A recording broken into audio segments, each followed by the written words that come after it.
নড়ব না ইনশাআল্লাহ।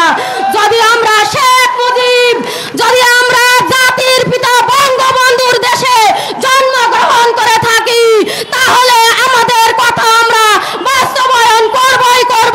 অধিদপ্তরে যাই, তাহলে আমরা কি এমন অপরাধ করেছি?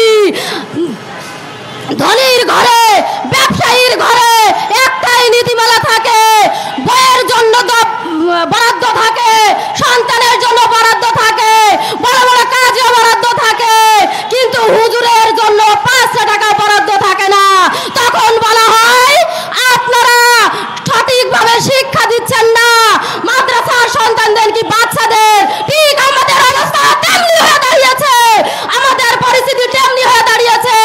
আমরা যখন বেসরকারি প্রাথমিক বিদ্যালয়ে শিক্ষার্থীরা এসে এই প্রেস ক্লাবে একের পর এক এইভাবে আমরা অনুরোধ করেছি, আপনারা বিভিন্ন প্রতিনিধি দিয়ে আমাদেরকে প্রতিশ্রুতি দিয়েছেন, বাট আমাদেরকে কোনো ভালো সুফল দেন নাই। তাই আমাদের এবারের সংগ্রাম, জাতীয়করণের সংগ্রাম। জয় বাংলা, জয় বঙ্গবন্ধু, জয় জাতীয়করণের জয়, জয় বেসরকারি প্রাথমিক বিদ্যালয়ের জয়।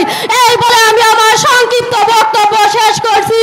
জয় বাংলা, জয় বঙ্গবন্ধু, জয় হোক মেহনত বেসরকারি প্রাথমিক বিদ্যালয়ের শিক্ষক শিক্ষিকার, জয় হোক বাংলাদেশের সরকারের